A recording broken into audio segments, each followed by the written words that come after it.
ለሺህ ዓመታት ያህል አውሮፓ በጨለማ ውስጥ ነበረች። ሳይንስና ጥበብ ተረስተው አዳዲስ ግኝቶች ቆመው ነበር። ነገር ግን በአንድ ወቅት ሁሉም ነገር ተቀየረ። የሰው ልጅ አእምሮ ዳግም ነቃ። ድንቅ ሰዓሊያን፣ ታላላቅ ሳይንቲስቶችና ደፋር አሳሾች ዓለምን በአዲስ መነጽር ማየት ጀመሩ። ይህ ድንቅ የታሪክ ወቅት ህዳሴ ወይም ሬኔሳንስ ይባላል። ዛሬ በስምንተኛ ክፍል ሶሻል ሳይንስ ትምህርታችን አውሮፓን ከጨለማ ዘመን አውጥቶ ለዛሬዋ ዘመናዊ ዓለም መሰረት የጣለውን ይህን አስደናቂ ለውጥ አብረን እንመረምራለን። ሰላም የተከበራችሁ ተማሪዎች እንደምንቆያችሁ፣ የተማሪ ቤት የተሰኘው የዩቲዩብ ቻናላችን ነው። በዛሬው የስምንተኛ ክፍል ሶሻል ስተዲስ ዩኒት 4 ፓርት 2 ሬኔሳንስ የተሰኘውን ሀሳብ እንዳስሳለን ማለት ነው። አብራችሁኝ እስከ ቪዲዮ ፍጻሜ ቆዩ። አዳዲስ ነገሮች ታገኙባታላችሁ። ለፈተናም ያዘጋጃችኋል ብዬ አስባለሁ። በቀጥታ ወደ ቪዲዮ አለፍኩኝ። መልካም ቆይታ። ኦኬ ዋት ኢዝ ሬኔሳንስ? እንግዲህ ሬኔሳንስ ስንል በአማርኛው አቻ ትርጉሙን ስንፈልግ አንደኛው ህዳሴ የሚል ትርጉም አለው። ሁለተኛው ትንሣኤ ወይም ዳግም መወለድ ማለት ነው። አሁን እነዚህን ፖይንቶች ከማየታችን በፊት እዚህ ጋር አንድ ነጥብ ከነዚህ ፖይንቶች በፊት አስገንዝቢያችሁ ልለፍ።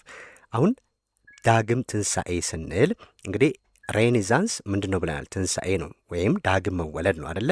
ከየት ወዴት ነው የመጣችው የሚለውን ነው እዚህ ጋር ማየት የሚገባን የመጀመሪያው። ከዛ በፊት ምን ነበረች አውሮፓ? ከዛ በኋላ እንዴት ወደ ህዳሴ ሄደች?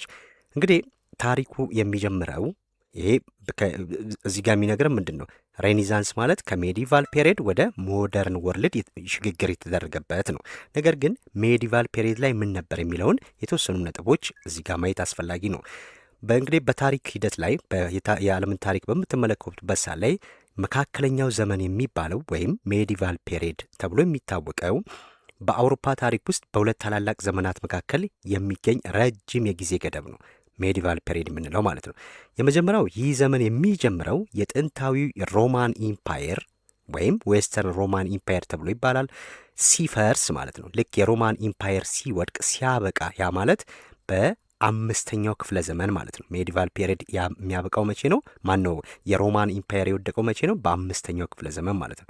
ልክ የአምስተኛው ክፍለ ዘመን የሮማን ኢምፓየር ከወደቀበት ጊዜ ጀምሮ ልክ ሬኔሳንስ እስከሚመጣበት፣ ያ ማለት ሬኔሳንስ የተጀመረው እስከ 14ኛ ሴንቸሪ ነው አደለ? በአምስተኛው ሴንቸሪ ላይ የሮም ኢምፓየር ወደቀ።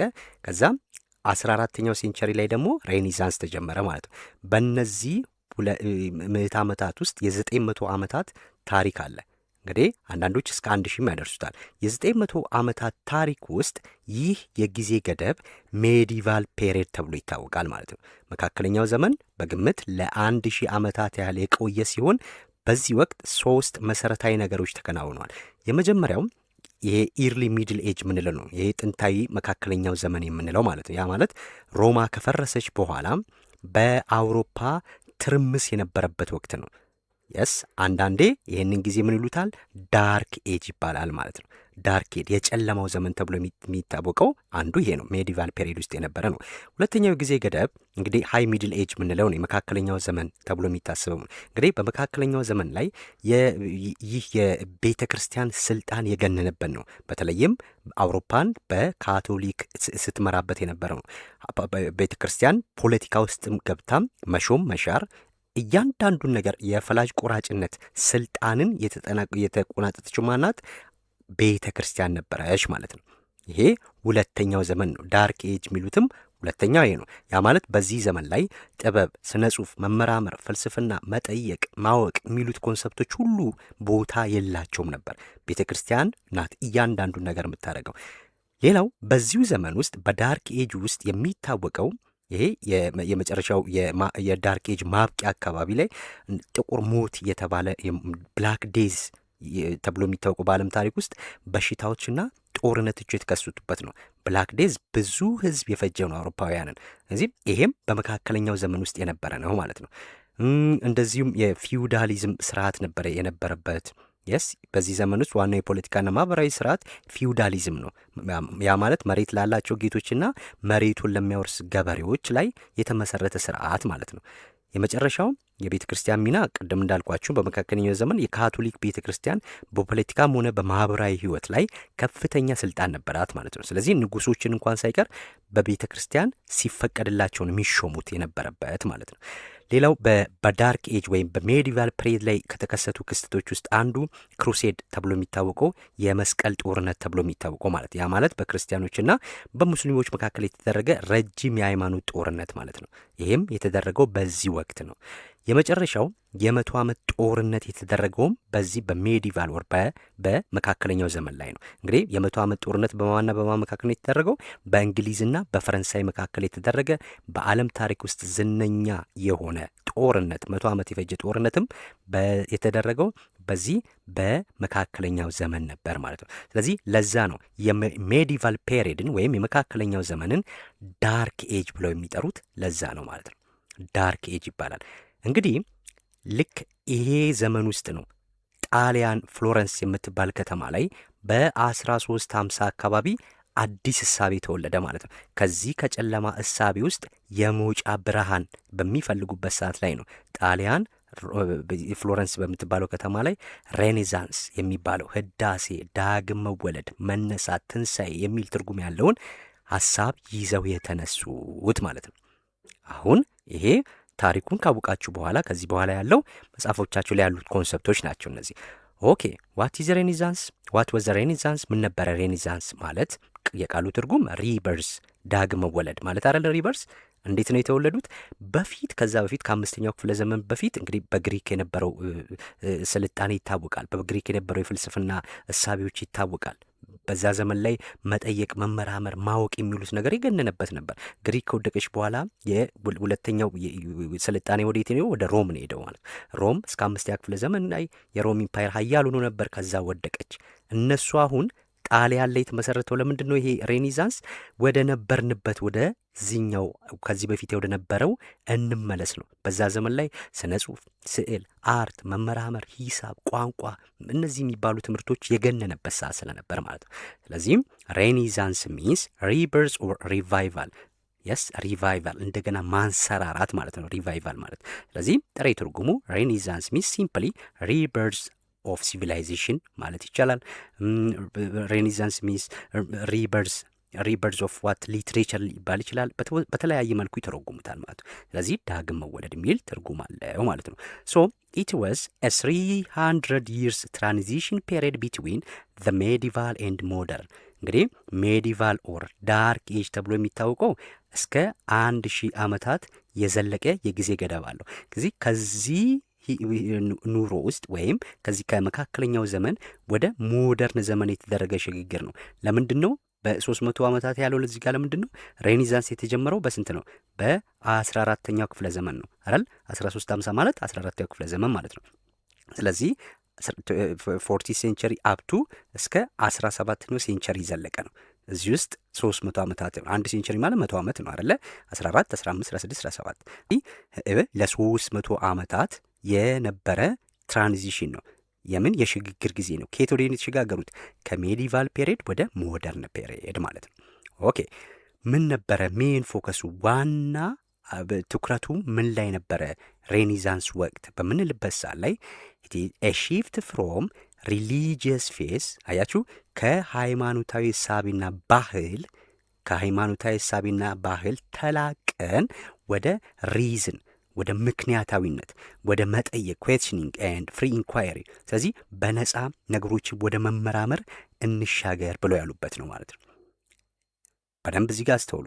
በዋናነት ከሃይማኖታዊ እሳቤ፣ ምክንያቱም በዘመኑ ፈላጭ ቆራጭ የበላይ ማን ነበረች? የካቶሊክ ቤተ ክርስቲያን ነበረች። በዛ ዘመን ዓለማዊ ነገር አይፈቀድም። ሰዎች በግለሰብ ሰርተው ተመራምረው የሆነ ነገር ማድረግ አይችሉም። እያንዳንዱ ነገር የቤተ ክርስቲያን ፍቃድ ይጠይቅ ነበር ማለት ነው። ስለዚህ ከዚህ ነገር መውጣት አለብን፣ ማደግ አለብን፣ መጠየቅ አለብን፣ መመራመር አለብን፣ መፈላሰፍ አለብን ብለው ያሰቡበት ጊዜ ነው ማለት ነው። ስለዚህ ለዛ ነው እዚህ ጋር shift from religious faith and tradition to reason and question and free inquiry ያሉት ማለት ነው።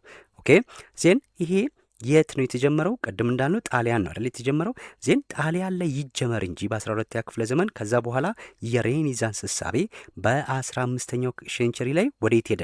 አይዲያስ ቢጋን ቱ ስፕሬድ ፍሮም ኢታሊ ቱ ወደ ፈረንሳይ፣ ወደ ጀርመን፣ ወደ ሆላንድ፣ ወደ እንግላንድ፣ ወደ ሌሎች የአውሮፓ ሀገራትም ተሰራጨ ማለት ነው። የቱ ሬኔሳንስ የሚለው የተወለደ ጣሊያን። ለምን ጣሊያን ላይ ተወለደ? ቀጥሎ እናያለን። ኦኬ እዚህ ጋር ሁለተኛው ነጥብ የምናየው ኪ ካራክተሪስቲክስ ኦፍ ይሄ የዚህ የህዳሴ ወይም የሬኔሳንስ መሰረታዊ መገለጫዎች ምን ነበሩ ብለን ስንል እነዚህን ፖይንቶች ነው የምናያቸው። የመጀመሪያው ሂዩማኒዝም ስነ ሰብእ ማለት ነው። ሂዩማኒዝም እሳቤ ነው። ቅድም እንዳልኳችሁ በዘመኑ የነበረው እሳቤ እዚህ ጋር ሂዩማኒቲ የሚባሉ የትምህርት ስርዓቶችን በህብረተሰቡ ውስጥ ማሰራጨት፣ ለምሳሌ የአርት ሊሆን ይችላል፣ ስነ ጽሁፍ ሊሆን ይችላል፣ ስነ ጥበብ ሊሆን ይችላል፣ እዚህ ውስጥ ፍልስፍና ሊሆን ይችላል፣ ሪቶሪክ ወይም አንደበተ ርቱዕነት፣ ይሄም ራሱ ትምህርት ነው ራሱን የቻለ የንግግር ጥበብ ማለት ነው። እነዚህ ትምህርቶች እንዲሰራጩ ነው የተደረገው ማለት ነው። የስነሰብ ትምህርት ተብሎ ይታወቃል። ስነሰብአውያን ይባላሉ እነዚህ ማለት ነው። ስለዚህም ይሄ አንዱ ነው። ዋን ኦፍ ዘ ካራክተሪስቲክስ ኦፍ ዚስ ሬኔሳንስ ዋዝ ሂዩማኒዝም ነው አንዱ። ሁለተኛው ሴኩላሪዝም ነው፣ ዓለማዊነት። ያያችሁ ቅድም ምን ነበረ? መንፈሳዊነት። ያ መንፈሳዊነትም ሰዎች በፍቃዳቸው ብቻ ሳይሆን በግዴታም የሚቀበሉት ነገር ስለነበር ማለት ነው። የዓለምን ታሪክ ስታዩ አሉ እንደዚህ አይነት ታሪኮች። ስለዚህም ሰዎች በግድ እንዲያምኑ ካልሆነም በቁማቸው እንኳን የተገደሉበት ታሪክ ነበረ። ስለዚህ ከዛ ሀሳቤ እንላቀቅ ያሉበት ነው ሴኩላሪዝም፣ ዓለማዊነት የነገሰበት ማለት ነው። ዓለማዊነት ሲባል ያ ማለት ከዛ ባህልና ሀሳቢ ወጥተን በራሳችን ፍሪ አይዲያዎችን ማንጸባረቅ መቻል፣ ስነ ጽሁፉን ምን ውስጥ ሰዎች የፈለጉትን ነገር ማድረግ ይችላሉ። ግለሰቦች የፈለጉትን ነገር ማድረግ የሚያስችል ብቃትና ችሎታ አላቸው ብሎ ወደ ማመን ሄዱበት ነው ማለት ነው። ሌላው ኢንዲቪዥዋሊዝም ምን ብያቸዋለሁ? በዳርክ ኤጅ ጊዜ በግለሰብ ደረጃ የሚደረግ ነገር የለም። ሰዎች ራሳቸውን እንኳን የሚገልጹት በቡድን ወይም በሃይማኖታቸው ውስጥ ነው። ስለዚህ መገለጫቸው ሃይማኖታቸው ወይም የዛ ያሉበት ቡድናዊነት ነው እንጂ ግለሰባዊነት የነገሰበት አይደለም። ስለዚህ ያንን ነገር ለመጣስ ብሎ ነው ኢንዲቪዥዋሊዝም የነገሰበት ነው። ግለሰቦች የፈለጉትን ማድረግ ይችላሉ። ለዛም ነው በሬኔሳንስ ሰዓት ላይ የመጡ ሳይንቲስቶች፣ የስነ ጽሁፍ ሰዎች፣ የአርት ሰዎች በግለሰብ ደረጃ ትልልቅ ነገሮችን ሰርተው እስከ ዛሬም ለዓለምን ሲያስደምሙ የኖሩት። ግለሰባዊነትም በዚህ የሚታይ ነው። የመጨረሻው የዚህ ካራክተሪስቲክስ ኦፍ ሬኔሳንስ ስንል ሪያሊዝም ነው። ይሄ እውናዊነት ተብሎም ይባላል፣ ወይም ተጨባጭነት። እዚህ ጋር እውናዊነት ይሄ ፍልስፍና ነው። አንድ በዘመኑ የነበረ ንቅናቄ ነው። ያ ማለት ለምሳሌ ሰዎች ስዕል በምንስልበት ሰዓት ላይ እኛ አሁን ምንድን ነው ይመስላል ብለን የምንስላቸው ነገሮች አሉ አይደለ? በዘመኑ ግን ለምሳሌ እነ ሚካኤል አንጄሎ በሚስሉበት ሰዓት ላይ፣ እነ ዳቪንቺ በሚስሉበት ሰዓት ላይ ሰውየውን እውን አስመስለው የመሳል ነገር ማለት ነው። ለምሳሌ የሚካኤል አንጄሎን አሳያቸዋለሁ። እሱ ስታቱ ኦፍ ዴቪድ የዳዊትን ሐውልት በሚቀርጽበት ሰዓት ላይ እውን ነው። እያንዳንዱን የሰውነቱ ፓርት ልብስ አውልቃችሁ አንድን ሰው በምታዩበት ሰዓት ላይ ያለውን ቅርጽ ነው ያንን ነገር ማስቀመጥ የጀመሩበት ሰዓት ነው ማለት ነው። ይሄ ሪያሊዝም የሚባል የአርት ፍልስፍና አለ። ስለዚህ እነዚህ የዛ ዘመን መገለጫዎች ነበሩ ማለት ነው። ኦኬ ሬኔሳንስ ሲነሳ እነዚህ ነገሮች ግድ መነሳት ስላሉበት ነው እዚህ ጋር ያስገባሁት። ኦኬ ወደ ቀጣይ ሀሳቡን እንለፍ። ሬኔሳንስ ለምንድን ነው ጣሊያን የተጀመረው? እንግዲህ ችን ጥያቄም ሊጠይቋችሁ ይችላሉ። ለምንድን ነው ጣሊያን የተጀመረው? እንዳልኳችሁ ከዛ በፊት ጣሊያን የሮም ኢምፓየር ሀያል ነበር በዓለም ላይ ብለናል አደለ? ያ ወድቋል። ከወደቀ በኋላ ነው ዳርክ ኤጅ የሚባለው የመጣው። ስለዚህ ፍላጎቱ ህብረተሰብ ውስጥ ያለው ምንድን ነው? ወደ ነበርንበት ሀያልነት ትንሽ እንመለስ የሚል እሳቤ ነው ማለት ነው። ኋላን የመናፈቅ ነገር ነው ሬኔሳንስ። ትናንትን የመናፈቅ ነገር ነው። ስለዚህ ትናንት ሀያል ነበርን፣ ስለዚህ ያ ገናናነታችን ወደ ኋላ እንመለስ ብለው የተነሱበት ነው ማለት ዜን ምን ረዳቸው እዚህ ጋር ጣሊያኖች ስፔሻሊ ጣሊያን ፍሎረንስ ከተማ ነው ይሄ ነገር የተጀመረው ማለት ነው። ስለዚህ ለምንድን ነው በምንልበት ሰዓት ላይ ሉክ ሂስትሪውን በምናይበት ሰዓት ላይ ኢታሊ ዋዝ ዘ ሄርት ኦፍ ዘ ኦልድ ግሪኮ ሮማን ሲቪላይዜሽን። አያችሁ ኢጣሊያ እንግዲህ የጥንታዩ የግሪኮ ሮማን ስልጣኔ እምብርት ማዕከል ልብ ነበረች ማለት ነው። ለምን ግሪክ ከወደቀች በኋላ ግሪክ ናት በዓለም ላይ በፍልስፍናው በተለያዩ ነገሮች ግንባር ቀደም ሀገር የነበረችው ግሪክ ናት። የግሪክ ስልጣኔ ከወደቀ በኋላ ወደ ሮም ነው ሄደው ማለት ነው ጣሊያን። ስለዚህ የሮም ስልጣኔ ሄዶ ወይም የሮም ኢምፓየርም ሄዶ በ5ኛ ክፍለ ዘመን ላይ ወድቋል አይደል? ከዛ በኋላ ሮም ተዳክማለች። ከእንደገና ወደዛ እንመለስ ብለው ያሉበት ነው። ስለዚህ ያ መሰረቱ ጥንስሱ እዛ ስለነበረ ያንን መመለስ አልከበዳቸውም ማለት ነው። ስለዚህ የሚያውቁት ስለነበር ወደዛ መመለስ ነው የፈለጉት። ስለዚህ አንዱ ይሄ ነው ማለት ነው። ግሪኮ ሮማን ሲቪላይዜሽን ቅሪቱ እዛ ስለነበር ነው። አንዱ ይሄ ነው። ሁለተኛው ዌልዚ ሲቲ ስቴቶች ነበሯቸው። የስ መንገድ የተሰራላቸው ትልልቅ መንገዶች ያሏቸው ትልልቅ ሐውልቶች፣ ህንፃዎች ነበሯቸው። ያደጉ ከተሞች ነበሯቸው ማለት ነው። እነማ ጣሊያን ነበሯት። ስለዚህ አሁን ፍሎረንስ ላይ በሚታይበት ሰዓት ላይ እነ ቬኒስ ምናምን እነዚህ ከተሞች ላይ ትልልቅ መንገዶች የተለያዩ ነገሮች ነበሩ። ስለዚህ በስልጣኔ ሄዳ ነበር ማለት ነው። ሲቲ ይሄ ዌልዚ ሲቲ ስቴቶች ነበሯቸው። የከተማ ትልልቅ ከተሞች ሀብታም ከተሞች ነበሯቸው ማለት። ስለዚህ ይሄ መሆኑ ግለሰቦች የተለያዩ የፈጠራ ስራን በሚሰሩበት ሰዓት ላይ እንዳይቸገሩ አድርጓቸዋል። ሁለተኛው ምክንያት። ሶስተኛው ክላሲክ ሄሪቴጅ፣ ይሄ ጥንታዊ ቅርሶችም ነበሩ። ምክንያቱም የግሪኮ ሮማን ስልጣኔ ህርት ናት ብለናል አይደል ጣሊያን። ስለዚህ ቅሪቶቹ አሉ ማለት ነው። ለምሳሌ ኢትዮጵያ በአክሱም ጊዜ ምን ነበረች ስንል የአክሱም ቅሪቶች አሉ አይደለ? የአክሱም ሐውልትን ማንሳት እንችላለን። እዛ አካባቢ ያለው የቤተ ክርስቲያናትን ማንሳት እንችላለን። እነዚህ ቅሪቶች ናቸው። ስለዚህ እነሱን በማየት ወደኋላ ማጥናት ይቻላል። እዚህ ጣሊያን ላይም እነዚህ ነገሮች ነበሩ። ክላሲክ ሄሪቴጆች ይገኙ ነበረ፣ ጥንታዊ ቅሪቶች ይገኙ ነበር ማለት። ለዛም ረድቷቸዋል ይህንን ሬኔሳንስን በቶሎ እንዲያፋጥኑት። ከዛ ውጭ እንግዲህ ይሄ አራተኛው ምንድን ነው ዲጋ የፓትሮኔጅ ብለን ያልነው ነው። ያ ማለት በዛው በከተማው ላይ ወይም በሰሜን ጣሊያን ስፔሻሊ ይሄ ሬኔሳንስ የተጀመረው በሰሜን ጣሊያን ነው ብለናል አይደለ? ስለዚህ በዛ አካባቢ ላይ የታዋቂ ሀብታሞች ነበሩ። ለምሳሌ የሜዲሲ ቤተሰብን ማየት ይቻላል። ሜዲሲ የሚባለው ቤተሰብ ማለት የቤተሰብ እነዚህ በቤተሰብ ሀብት ያላቸው ሰዎች ናቸው። እንግዲህ እነዚህ በፍሎረንስ ከተማ እቺ ፍሎረንስ ከተማ ሬኔሳንስ የተጀመረባት ቦታ ናት። ስለዚህ በፍሎረንስ ከተማ ላይ የስ በ13ኛው ክፍለ ዘመን ጀምሮ በጨርቃጨርቅ ንግድና በባንክ ስራ ይሄ ሜዲሲ ባንክ የሚባል የስ ወደ ሀብት ማማ የመጣ ቤተሰብ ነበር ማለት ነው። እነዚህ ቤተሰቦች ግለሰቦች የተለያዩ የፈጠራ ስራን እንዲሰሩ ያበረታቱ ነበረ። አያችሁ። ስለዚህ በኢኮኖሚ ውስጥ በመግባት በፖለቲካ ውስጥ በመግባት በፍሎረንስ ታዋቂ የሆነ ስርወ መንግስት መመስረት የቻሉ ናቸው። ይሄ የሜዲሲ ቤተሰብ ወይም ሜዲሲ ፋሚሊ ብለን የምንለው ማለት ነው። ይሄ ሜዲሲ ፋሚሊ ታዋቂ የሀብታም ቤተሰቦች ናቸው። ስለዚህ እዚህ አሁን ከዚህ ቀጥሎ ለምናያቸው የሬኔሳንስ ሰዎች አስተዋጽኦ ስራቸውን እንዲሰሩ በገንዘብ ድጋፍ ሲያደርጉ የነበሩት እነዚህ ናቸው። ይሄ ሬኔሳንስ ፍሎረንስ ላይ እንዲከሰት ዋና ምክንያት ተደርጎም ይታሰባል ማለት ነው። ስለዚህ እነዚህ ሰዎች ለምሳሌ በሰዓሊዎችን፣ ሙዚቀኞችን፣ ኪነ ህንጻ ባለሙያዎችን፣ ትምህርት ቤቶችን በመገንባት የትርጉም ስራዎች ከሌላ ቋንቋ እየተተረጎመ ከላቲን እየተተረጎመ ወደ ሌሎች ቋንቋዎች እንዲሰራጭ የሥነ ጥበብ ስራዎች እንዲያብብ በመላው ጣሊያን በዚህ በዘመነ ትንሣኤ እንዲመጣ ትልቅ አስተዋጽኦ ያደረጉ ቤተሰቦች ናቸው የሜዲሲ ፋሚሊ የምንላቸው ማለት ነው። ስለዚህ ፓትሮኔጅ ደጋፊዎች ብለን ያለው እነሱን ነው ማለት። እነዚህ መኖራቸውም ይሄ በፈጣን እንዲቀጣጠል አስችሎታል ማለት ነው። የመጨረሻው ሎኬሽንም ትልቅ አስተዋጽኦ አለው። ማን ጣሊያን በሜዲትራኒያን ባህር አካባቢ መገኘቷም ከተለያዩ ዓለማት ለምሳሌ ከቤዛንታይን ኢምፓየር እንዲሁም ከሙስሊም ዓለማት የተለያዩ እውቀቶችን የተለያዩ አይዲያዎችን መገብየት ችለዋል፣ መውሰድ ችለዋል፣ ሼር ማድረግ ችለዋል። አያችሁ። ስለዚህ እነዚህ ሁሉ ነገር ተደማምሮ ጣሊያን ሬኔሳንስ ጣሊያን እንዲጀመር ምክንያት የሆነው ይሄ ነው ማለት ነው። በተለይም በሰሜን ጣሊያን ፍሎረንስ በምትባለው ከተማ እንዲጀመር ምክንያት የሆነው ይሄ ነው ማለት ነው። የስ ዋና ዋና ነገሮቹ እነዚህ ናቸው። ትምህርት ቤቶችን ብዙ ነበሯቸው። አያችሁ፣ ዓለማዊ ትምህርት ቤቶች ነበሯቸው። ለዛ እነዚህ ነገሮች ሁሉ አስተዋጽኦ አድርጓል። ስለዚህ ለምንድን ነው ጣሊያን የተጀመረው ስትባሉ እነዚህ መመለስ ነው። የጥንታዊ የግሪክ ሮማን ሲቪላይዜሽን መቀመጫ ስለሆነች ነው። ሀብታም ከተሞች ነበሯት። ዓለማዊ ትምህርት ቤቶች ነበሯቸው። ክላሲካል ሄሪቴጆች እዛ ይገኛሉ። ፓትሮኔጆችን ስናነሳ ሜዲሲ ፋሚሊ ኤንድ ሜዲሲ ባንክ ያቋቋሙት የእነዚህ ቤተሰቦችን ማንሳት እንችላለን። እንዲሁም በሜዲትራኒያን ባህር መገኘቷ ግማሽ አካሏ በሜዲትራኒያን ባህር የሚገኝ ነው። ደሴቶች አሏት እዚያ ውስጥ። ኦኬ፣ ይሄ ለምን ጣሊያን ተጀመረ የሚለውን ይነግረናል ማለት ነው። የመጨረሻ ፖይንት እነዚህን ነው የምናየው። ታዲያ በሬኔሳንስ ጊዜ ምን አዲስ ነገር ተከሰተ?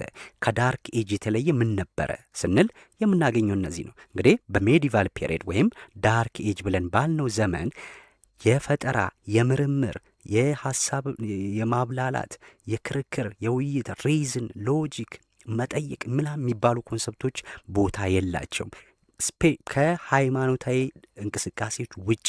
ያሁም ፍቃድ ከተገኘ ብቻ ነው ያ ነገር የሚደረገው። ጦርነት፣ በስልጣን መጋደል ነበረ በዛ ዘመን የነበረው። ስለዚህ የሬኔሳንስ አቺቭመንት አንዱ ምንድን ነው?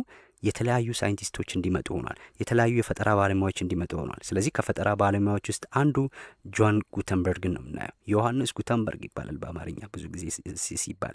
ኦኬ ጆን ጉተንበርግ ምንድን ነው አስተዋጽኦ በምንልበት ሰዓት ላይ ቅድም እንዳልኳችሁ ንባብ፣ እውቀት፣ ትምህርት የሚባሉ ነገሮች የሉም ብለናል። ስለዚህ የጆን ጉተንበርግ ምንድን ያደረገው በዋናነት ጆን ጉተንበርግ በ1450 ኢንቬንትድ ዘ ፕሪንቲንግ ፕሬስ።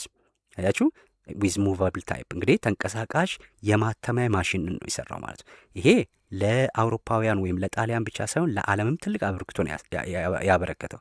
ዛሬ በየቤታችን መጽሐፍ ደርሶ የምናነበው በእጃችን ላይ የሚገኙ መጽሐፍቶች እሱ መሰረት የጣለው ነገር ነው እየተሻሻለ እያደገ መጥቶ ለዚህ የበቃው ማለት ነው። ስለዚህ ጆን ጉተንበርግ በዋናነት ይህን የማተሚያ ማሽን መስራቱ ይህም የተሰራው መቼ ነው? በሬኔሳንስ ፔሪድ ውስጥ ነው። አያችሁ ሬኔሳንስ ከ14 እስከ 17 ብለናል አይደለ? ስለዚህ 1450 ደግሞ 15ኛ ክፍለ ዘመን ነው። ስለዚህ በዚህ ክፍለ ዘመን ላይ ማሽኑን መስራቱ የጀርመናዊ ነው እሱ።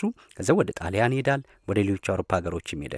ምን ጠቀመ በምንልበት ሰዓት ላይ ለእያንዳንዱ አውሮፓ ሀገራት ግለሰቦች መጽሐፍ በብዛት ተሰራጭቶ እንዲሰራጭ ሆኗል፣ እንዲከፋፈል ሆኗል። በተለይም መጽሐፍ ቅዱስ ማለት ነው። የስ ኢምፓክቱ ምንድን ነው? የጆን ጉተንበርግ ቡክስ ላይክ ዘ ባይብል መጽሐፍ ቅዱስ፣ በተለይም መጽሐፍ ቅዱስ በዘመኑ እየታተመ ምክንያቱም በካቶሊክ እጅ ላይ ነበር ይሄ ነገር፣ በሌሎቹ ላይ የተሰራጨ አይደለም። ስለዚህ ይሄ ነገር እየታተመ ምን ሆነ? ወደ ተለያዩ በግለሰቦች እጅ እንዲገባ ሆነ ማለት ነው። ይህም ደግሞ በቅናሽና አቬላብል ሆነ ማለት ለእያንዳንዱ አመቺ ሆነ፣ እንዲሁም በቅናሽ ማግኘት ይቻሉ ማለት ነው። አያችሁ። ስለዚህ እንዲሁም እዚህ ጋር ሌላ ተጨማሪ ነገር ምንድን ነው?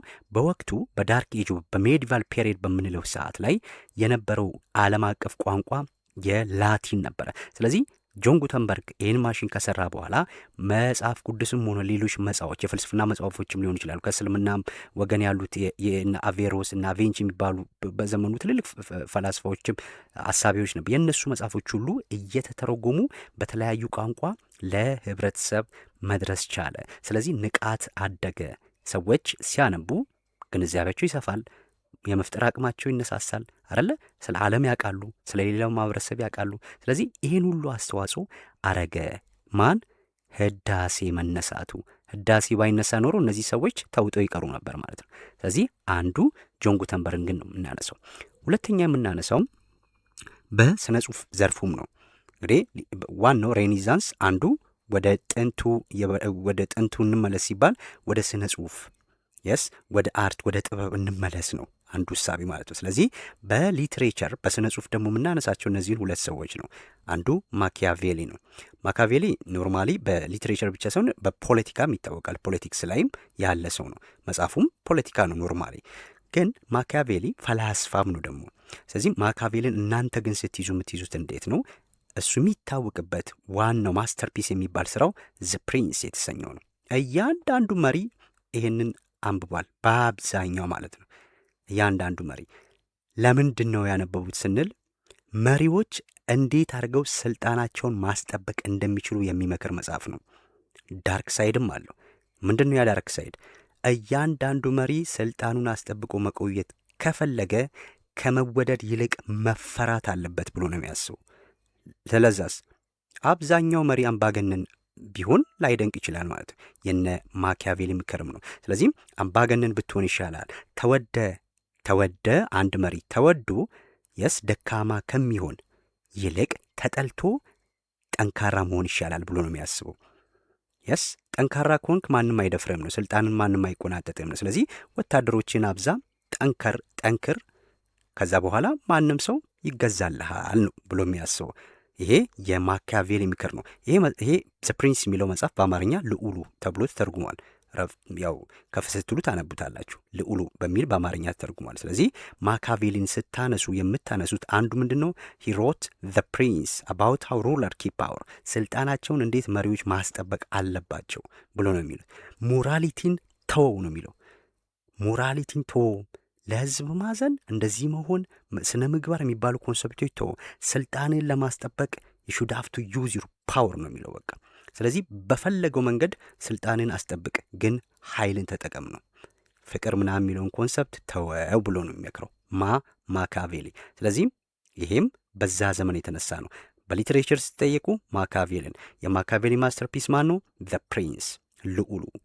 ሁለተኛው የምናነሳው ሼክስፒርን ነው። እንግዲህ ሼክስፒር ታውቁታላችሁ፣ ስሙን ሰምታችሁታል አይደለ? ይሄ የእንግሊዝ ጸሐፌ ተውኔት ነው። በስነ ጽሁፉ የሚነሳ አንዱ እሱ ነው። ዘ ፌመስ ኢንግሊሽ ፕሌራይተር ጸሐፌ ተውኔት ማለት ነው። ፕሌራይተር ነው። ሁ ኤክስፕሎርድ ሂውማን ካራክተር፣ እንግዲህ በስነ ጽሁፎቹ ውስጥ የሰውን ልጅ ማንነት ባህሪ ለመተንተን የሞከረበት ነው። እነማን እዚህ ጋር ስራዎቹ እነማን ናቸው? ሮሚዮን ጁልየት፣ ሚድሰመር ናይትስ ድሪም፣ ሃምሌት፣ ጁልየስ ሴዛር፣ ማክቤዝ የተሰኙ ሌሎችም በጣም ብዙ ተውኔቶች አሉት ማለት ነው፣ ጽሁፎች አሉት። እነዚህን በአብዛኞቹን የሀገራችን ታላቁ ደራሲ ሎሬት ጸጋዬ ገብረመድኅን በቲያትር መልክ እንዲሁ በመጽሐፍም እየተተረጎሙ አሉ። እነ ከበደ ሚካኤልም የተረጎሟቸው አሉ እዚህ ውስጥ። በቲያትር ግን ሎሬት ጸጋዬ ገብረመድኅን ሰርቷቸዋል አብዛኞቹ ማለት ነው። ስለዚህም አሁን ሼክስፒርን ስነሳ ከዚህ ውስጥ የሆነ መጽሐፍ ይጠቅሱና የሬኔሳንስ ጸሐፊ ማን ነው ልትባሉ ትችላላችሁ። ይህንን ማወቅ ሼክስፒር። ኦኬ፣ በሊትሬቸር ነው አሁን ያነሳ ነው ማለት ነው። ሌላኛው በአርት ነው የምናነሳው ማለት ነው። ይሄ ደግሞ ስነ ስዕል እና በስነ ጥበብ ማለት ነው። ስለዚህ በአርት ደግሞ የምናነሳቸው ሁለት ሰዎች ሊዮናርዶ ዳቪንቺ ኤንድ ሚካኤል አንጄሎ ናቸው። የስ ሚካኤል አንጄሎ እና ሊዮናርዶ ዳቪንቺ ነው የምናነሳው ማለት ነው። ኦኬ፣ እዚህ ጋር ማን ነው ሊዮናርዶ ዳቪንቺ የሚለው አዲስ አይሆንባችሁም፣ ምክንያቱም ሞናሊዛን ስለምታውቁ። ነገር ግን ሞናሊዛን ትቶ ሌሎች ነገሮች ሊጠይቋችሁ ይችላሉ። እንዴት ሊጠይቋችሁ ይችላሉ? የመጀመሪያው ሊዮናርዶ ዳቪንቺ ከነበሩት ከሬኔሳንስ ሰዎች ውስጥ ዘ ሬኔሳንስ ማን ተብሎ የሚጠራው እሱ ነው። የህዳሴው ሰው። የስ በህዳሴ ላይ ትልቅ ከሚባሉ ሰዎች ውስጥ አንዱ ይሄ ነው። የስ በአርት ብቻ አይደለም፣ ሳይንቲስት ነው ሰውየው፣ ሚውዚሻን ነው። እዚህ ጋር እንደምታዩት ታይትሎቹ ናቸው እነሱ። ሶ ሬኔሳንስ ማን ተብሎ የሚታወቀው ማን ነው ልትባሉ ይችላላችሁ። ዶንት ፎርጌት ዚስ ዋን፣ ሊዮናርዶ ዳቪንቺ ማለት ነው። ሶ ሂ ዋዝ ፔይንተር፣ ሰዓሊ ነው፣ ስክላፕተር ቀራጺ ነው፣ አርኪቴክት ነው፣ ሚውዚሽያን ነው፣ ኢንጂነር ነው፣ ሳይንቲስት ነው። የስ እነዚህ ሁሉ ታይትሎቹ ናቸው ማለት ነው። እንግዲህ ሊዮናርዶ ዳቪንቺ በእኛ በብዛት የምናውቀው በስዕሉ ነው አደለ? ፔንቱ ነው። ስለዚህ ሂ ፔንትድ ዘ ሞናሊዛ ኤንድ ዘ ላስት ሳፐር። ሞናሊዛ ያው በየቦታው ላይ የምናያት ናት። በአማርኛ ዘፈኖች ውስጥ አሉ፣ በግጥሞች ፋሚሊያር ነን ከነዚች ሞናሊዛ ጋር። ሁለተኛው ዘ ላስት ሳፐር ነው። ይሄ ደግሞ የመጨረሻው እራት የሚባለው ነው። እንግዲህ ኢየሱስ ክርስቶስ ከሐዋርያቶቹ ጋር ለመጨረሻ ጊዜ እራት ሲበላ ያለውን ስዕል ነው እሱ የሳለው ማለት ነው።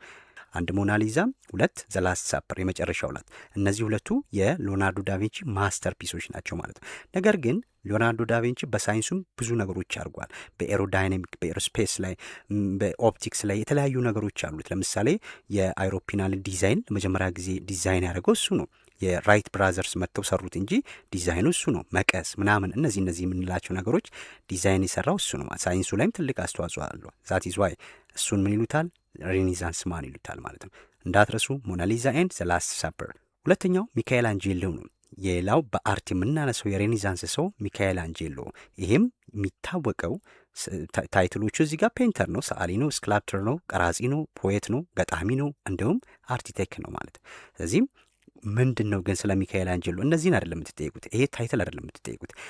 የምትጠይቁት የእሱ ማስተርፒስ ወይም በዓለም አቀፍ የታወቀበት ስራው ምንድን ነው የምትባሉት። ስለዚህ አንደኛው የሚካኤል አንጄሎ ዋና ስራ ፌመስ ፎር ዘ ሲስቲን ቻፕል ሲሊንግ የሚባለው ማለት ነው። ሲስቲን ቻፔል ሲሊንግ እንግዲህ ይሄ የግድግዳ ላይ ስዕል ነው። ኖርማሊ ይሄ ግድግዳ ላይ ስዕል በቫቲካን የሚገኘው በቅዱስ ጴጥሮስ ቤተ ክርስቲያን ውስጥ ቤተ መቅደስ ውስጥ ያለ በግድግዳ ላይ በኮርኒስ ላይ ምናምን ላይ የተሳለ ስዕል ነው። መጽሐፍ ቅዱስ ላይ ዲፔንድ ሆኖ ስፔሻሊ ብሉይ ኪዳንም ታሪክ ላይ ዲፔንድ ሆኖ የሳላቸው ስዕሎች ናቸው እነዚህ የምትመለከቷቸው ማለት ነው። የስ ሲስቲን ቻፕል ሲሊንግ ተብሎ የሚታወቁ እነሱ ናቸው። ሁለተኛው የሱ ስዕል ደግሞ ዘ ስታት ኦፍ ዴቪድ ነው። ይሄ ማለት ነው ዘ ስታት ኦፍ ዴቪድ የዳዊት ሐውልት ነው እሱ የሰራው። ቅድም እንዳልኳችሁ በካራክተሪስቲክስ ኦፍ ሬኔሳንስ ላይ ስናነሳ ሪያሊዝም ብያችሁ ነበር አደለ? እውናዊነት የሚለውን የአቀራረጽ የአሳሳል ስነ ዘይቤ የተጠቀሙበት ዘመን ነው ብለናል። ሪያሊዝም አያቸው። አሁን ዘ ስታት ኦፍ ዴቪድን ስታዩት ሙሉ እርቃኑን አደለ? ስለዚህ እውን የሆነ ሰው አስመስሎ መሳል የተጀመረበት ዘመን ነው ማለት ሪያሊዝም ምንለው ይሄ ነው። ስለዚህ ሚካኤል አንጄሎን ስናነሳ ሲስቲን ቻፕል ሲሊንግ ኤንድ ስታቱ ኦፍ ዴቪድን ታነሳላችሁ ማለት ነው። ልክ እንደ ሞናሊዛና ላስት ሳፐር ለሊዮናርዶ ዳቪንቺ እንደሰጠነው ማለት ነው። የመጨረሻውም የሬኔሳንስ ሰዎች በሳይንስ ዘርፍ ደግሞ ስንመጣ ኮፐርኒከስና ጋሊሊዮን ነው እናገኘው ማለት ነው። እነዚህም በጣም በዓለም ላይ ሪቮሉሽን ከፈጠረ እሳቤ ውስጥ አንዱ የኮፐርኒከስ ነው ማለት ነው። ሬኔሳንስ ሲነሳም ትልቅ አስተዋጽኦ ተብሎ ወይም እሳቤ ተደርጎ የሚታሰበው ይሄ የኮፐርኒከስ ነው። ለምንድን ነው ትልቅ አስተዋጽኦ ተደርጎ የሚታሰበው ነው? እንግዲህ ቅድም እንዳልኳችሁ ሜዲቫል ፔሪድ ላይ ከዛ በፊት ለ900 ዓመታት የቆየ ዘመን ነው ብለናል አይደለ? በዚህ ሁሉ ዓመታት ውስጥ ሲታሰብ የነበረን እሳቤ ነው እሱ ምን ያደረገው? ፉርሽ ያደረገው ማለት ነው። ፉርሽ ያደረገው እንዴት ፉርሽ ያደረገ የሚለውን እኔ ኮፐርኒከስ ሉክ ፕሩቭድ ዛት ዘ ሰን ናት ዘ እርዝ፣ መሬት ሳትሆን ፀሐይ ናት የሶላር ሲስተም ማዕከል አለ። እሱ ምን አለ? መሬት ሳትሆን ፀሐይ ናት የሶላር ሲስተሙ ማዕከል ብሎ አለ ማለት ነው። ማን? ኮፐርኒከስ። ታዲያ ከዛ በፊት ምን ተብሎ ነበር የሚታሰበው ካላችሁ፣ ከዛ በፊትማ ቤተ ክርስቲያኗን ጨምሮ የሚቀበሉት ምንድን ነው? ዘ ኤርዝ ዋዝ ዘ ሴንተር ኦፍ ዘ ሶላር ሲስተም ብለው ነበር። የስ ኤርዝ ኢዝ ዘ ሴንተር ኦፍ ሶላር ሲስተም ብለው ነበር እነሱ የሚቀበሉት የነበረው ማለት ነው። ስለዚህ የሶላር ሲስተሙ ማዕከል መሬት ናት ብለው ነበረ የሚታሰበው። ይሄ እሳቤ የፒቶሎሚ እሳቤ ነው። እንግዲህ የፒቶሎሚ ቲዎሪ ነው ማለት ነው። የእሱን ቲዎሪ ቤተ ክርስቲያንም ተቀብላ ለዘመናት በዚህ እሳቤ ውስጥ ነበረ ሲያምኑበት የነበረው ማለት ነው። ስለዚህ ኮፐርኒከስ ኮንክሉዥኑ ምን አለ? የኮፐርኒከስ ኮንክሉዥን ዲስፕሩቭድ ዘ ፒቶሎሚስ ቲዎሪ፣ የፒቶሎሚን ቲዎሪ የፒቶሎሚን ንድፍ ፉርሽ ያደረገበት ዊች ክሌምድ ዛት ዘ ኤርዝ ኢዝ ዘ ሴንተር ኦፍ ዘ ዩኒቨርስ። ማን ነው? ፒቶሎሚም ብሎ ነበር የሚያምኑ ዘ ኤርዝ ኢዝ ዘ ሴንተር ኦፍ ዘ ዩኒቨርስ። አሁን ፈተና ላይ እችል ሊጠይቃችሁ ይችላል። አየ ማን ነው ዘ ኤርዝ ኢዝ ዘ ሴንተር ኦፍ ዘ ዩኒቨርስ ብሎ ያለው ልትባሉ ትችላላችሁ። የሶላር ሲስተሙ ማዕከል መሬት ናት ብሎ የሚያስበው ፒቶሎሚ ነበረ። ከዛ በኋላ ግን በሬኔሳንስ ዘመን ላይ የተገኘው ታላቁ ሳይንቲስት ኮፐርኒከስ ይህንን ፉርሽ አደረገው። እንዴት? ሰናት የምን ብሎ የሶላር ሲስተሙ ማዕከል ፀሐይ ናት እንጂ መሬት አይደለችም ብሎ ማለት ነው። እንዳትረሱ ይሄንን። እንግዲህ ከዛ በፊትም ስለ መሬት ገብነት የተለያዩ ሀሳቦችን አምጥተው በዘመኑ ታስቦ የማይታወቅን ነገር ለዓለም ያስተዋወቁ ሰዎች አሉ አይደለ? ለምሳሌ ፈርዲናንድ ማጂናልን አንስተናል ከዚህ በፊት። ፈርዲናንድ ማጂናል ምንድን ነው? ዓለምን ዞረ አይደል? ሰርከም ናቪጌት አደረገ። ሰርከም ናቪጌት በሚያደርግበት ሰዓት ላይ ምን አስበ? ዘ ኤርዝ ራውንድ የሚለውን ነገር ፕሩፍ አደረገ ማለት ነው። ራውንድ ናት ብሎ አለ። አያችሁ፣ ይሄም በሬኔሳንስ ሰዓት የተከሰተ ነው። ትልልቅ ከተሞች ተገኝተዋል አይደል? በሬኔሳንስ ሰዓት ላይ ለምሳሌ እነ ክሪስቶፈር ኮሎምቦስ 1992 1492 ይሄም የሬኔሳንስ ሰዓት ነው። በሬኔሳንስ ሰዓት ውስጥ ኤክስፕሎረሮችን አላነሳንም እንጂ እነሱም ቢገቡ በጣም ብዙ ግኝቶች አሉ ማለት ነው። ስለዚህ የኮፐርኒከስ ሀሳብ ፀሐይ የሶላር ሲስተሙ ማዕከል ናት የሚለውን አጸና። ከዛ በኋላ የእሱን እሳቤ ማን ደገፈ? ጋሊሊዮ ጋሊሊ የሚባለው ሳይንቲስት ዘ ፋዘር ኦፍ ሞደርን ሳይንስ ተብሎ የሚታሰባለ ሰውዬ። ስለዚህ ጋሊሊዮ ጋሊሊ ደግሞ ምን አረገ? ኢምፕሩቭድ ዘ ቴሌስኮፕ፣ ቴሌስኮፕን ኢምፕሩቭ አረገና ቴሌስኮፕን ሰርቶ ከዛ በኋላ ምን አረገ? ኮንፊርምድ ኮፐርኒከስ ቲዮሪ። ጋሊሊዮ ኢምፕሩቭድ ዘ ቴሌስኮፕ ኤንድ ኮንፊርምድ ኮፐርኒከስ ቲዮሪ። ስለዚህ ጋሊሊዮ በቴሌስኮፕ ያንን ነገር ሰርቶ በቴሌስኮፕ በኋላ ከተመራመረ በኋላ የኮፐርኒከስ ሀሳብ ትክክል ነው ብሎ አጸናው ማለት ነው። ማን? ጋሊሊዮ። ነገር ግን ጋሊሊዮ ተገሏል። ከዛ በኋላ ይህንን ሀሳብ ቀይር ተብሎ በካቶሊክ ተገሏል የሚል ታሪክ ነው ያለው። እነዚህ ሳይንቲስቶች በሬኔሳንስ ዘመን ላይ የተነሱ ታዋቂ ሰዎች ናቸው ማለት ነው። እነዚህን ነገሮች እናንተ ሜን የሚባል ፖይንት ብቻ ነው እዚህ ጋር ያስገባውላችሁ። እነዚህ ላይ ፎከስ አድርጉ። ለፈተና የሚጠቅሟችሁ እነዚህ ናቸው። ሌሎቹ ታሪኮች ናቸው። ወርልድ ሂስትሪ ላይ ስትገቡ ደግሞ በደንብ ሌሎቹን ታያችኋላችሁ ማለት ነው። በቀጣይ ሪፎርሜሽን ደግሞ ምንድን ነው የሚለውን እንደዚሁ አጠር ባለ እና በሚገባችሁ መልክ ይዤላችሁ ቀርባለሁ። ሀሳብ፣ አስተያየት፣ ጥያቄ ካለ በኮሜንት አስቀምጡልኝ። ላይክ፣ ሼር፣ ሰብስክራይብ አይረሳ። ባይ ባይ።